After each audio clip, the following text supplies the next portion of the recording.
Okay, so usually I start off my upper body push session with a little bit of a bridge. So it looks like I'm humping the ground here, but what I'm actually doing is moving into a serratus push up. So the serratus anterior will actually help stabilize the shoulder during pressing movements in any of those chest dominant or even shoulder movements, which will happen a little bit later after this.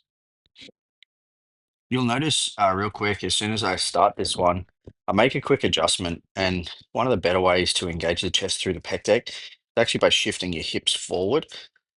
Sort of feels like it's in a little bit of a decline, but what it does stop is it stops you from rounding the shoulders forward and letting the anterior delt, that front delt, take over so you can get more chest contraction. Notice the speed of the rep. So fully engaged. You don't want to really rush anything, especially when the set gets hard. You don't want to rush through to finish. You just sort of push at the same pace to get the same, if not better, level of engagement. Sometimes I find to maximize time in the gym, I'll often splice warm up activities within the warm up of like these priming sets that you see here. So I've got the lacrosse ball or the hard rubber ball, and I'm just rubbing into my teres major and minor in the back there, a little bit of the scapula, the trap, the rhomboid, um, and then moving on to the next exercise. Pretty basic, the hammer press from the flat.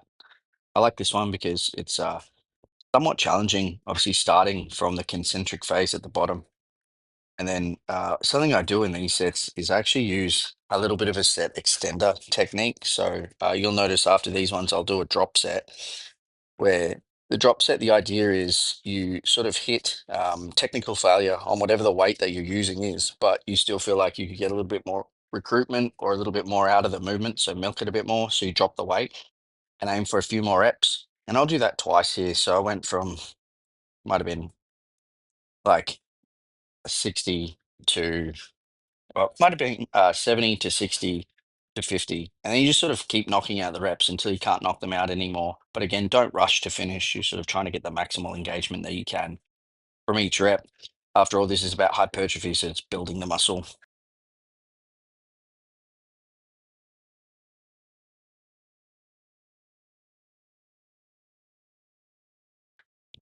On this exercise, it's important that you're not searching too far for the stretch because it puts the shoulder in such a far back position. I choose not to go too far into stretch. It's quite an awkward place to get into, but really push and contract the chest at the end. Again, being the focus here.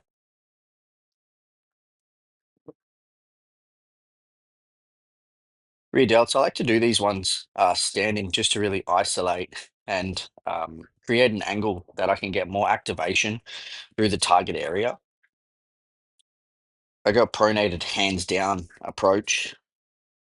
This one's just a shoulder variation. Typically, I would do like Smith machine. I would typically do Smith machine pressing behind the head. Really love the lateral raise machine. This one, you get the most engagement from the very bottom to about sort of midway up. So you don't need to lift too high with these ones for full engagement of that medial delt. But yeah, it's just great to create that capped look and really get at it, really push and try and engage everything you can. Tiny little bit of cheating at the end, but just to sort of hit those final milked reps. Close grip Smith machine press. This one I do a little bit different because the focus is very much triceps. So obviously, it's from the floor, but I'll actually set up so that my elbow falls behind my wrist to focus more on that tricep engagement and lockout. It does make it significantly harder, but again, it's not about strength, moving the most weight. It's about getting the greatest engagement with the most weight possible. This one's on a slight decline. At this gym, there is no suitable decline benches where this movement can be done. And I just find that this one attacks the angle of the tricep more without flaring up the elbow.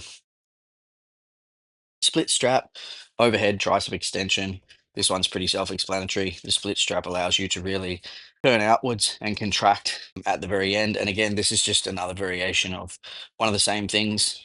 Unlike a push down where you're standing, which your body weight can be the limiting factor, although I do them, the lying version is quite handy. Split strap for the win. Really milk every last inch of the reps that you can.